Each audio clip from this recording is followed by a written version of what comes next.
Hello, everyone. I'm Catherine Magi. I'm part of the SG2 Intelligence Research team. We're very excited to be here today to share with you our latest research on workforce strategy. And I'm Janelle Kwan, and I lead our efforts on workforce strategy. So, Catherine, we have heard a lot about the need for health systems to stabilize their workforce, but we're also at a moment where technology, including artificial intelligence, has gained a lot of attention as a potential solution to addressing some of our long-held kind of healthcare challenges. Why is now the right time to talk about those two topics together? Really, really good question, Janelle. These two big forces are converging right now. First, we have been having a chronic human workforce challenge for a long time. Our health systems have been working really, really hard to optimize what they have, but it's not enough to meet the future patient's need.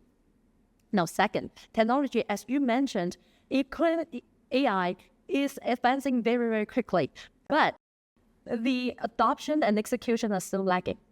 Now, this is really the time to integrate the two of them together to scale care.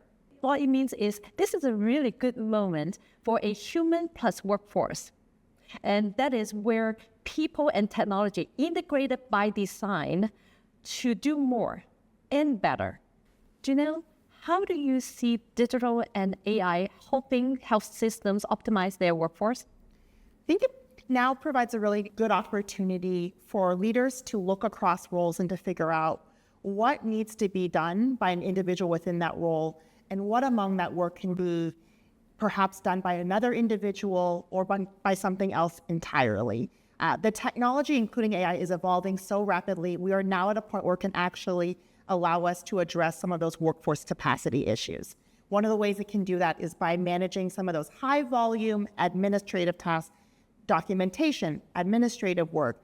But increasingly, we're seeing digital technology, including AI, able to help our workforce tackle some of the more kind of complicated or nuanced part of their role. Triaging patients, developing care plans, supporting clinical decision-making. The key here, though, is that human plus workforce is about ensuring both technology and humans kind of work as a team. So, Catherine, building a human plus workforce requires organizations to challenge some of their long-held assumptions around workforce planning. What are some of the assumptions that have to be challenged? So a couple came to my mind. First, future roles will blend clinical, digital, and data expertise. So an FTE can actually be shared across humans, multiple humans, and also technology. So truly hybrid. Yes, absolutely. So second, does decision lab the only or the best model? But we really, really depend on the patient complexity.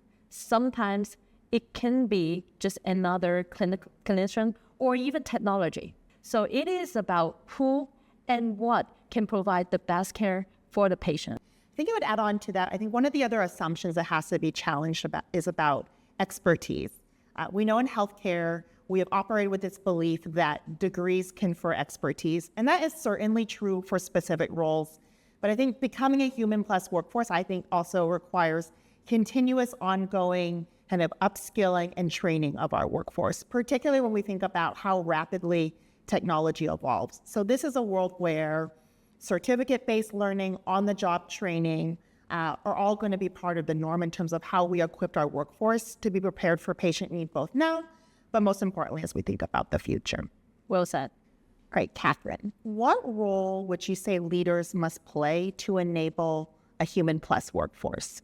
Leadership, including the C-suite and the clinical leaders, need to come together to create a very clear vision and also the execution plan to accelerate the shift to a human plus workforce. Now, use data to guide the discussion and also the decisions.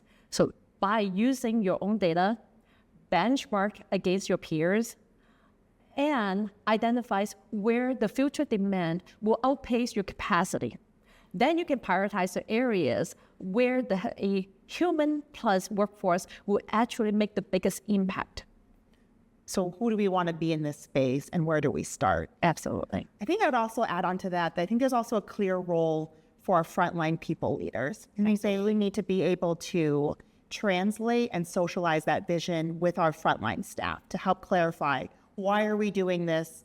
How does this kind of change our existing workflows? And what is this doing to address some of our workforce challenges? I think that's key for giving a sense of ownership to our staff, but also, to your point, enabling adoption to be smooth and straightforward. Janelle, what impact could a human plus workforce have on the disease or a patient segment? It's a great question, Catherine. Think across the board, every specialty or patient segment would benefit from a human plus workforce. The level of impact will vary across different specialties. I think what's happening or what we see happening with type 2 diabetes is a really good example of that. There is tremendous opportunity for technology to own certain parts of care across the care journey and to provide an additional set of eyes and ears for our clinical workforce. For instance, when we think about our patients with lower acuity disease, they are patients that can largely be managed through a tech-first model. So the use of apps, remote monitoring, or virtual navigators to allow them to care for themselves at home with some clinician intervention as needed. What this does, though, is it allows our clinical workforce to focus in-person care on some of those higher complexity patients who require that in-person face time. Today, we know that the workforce math does not add up. We simply do not have enough human workforce talent to fully meet patient need.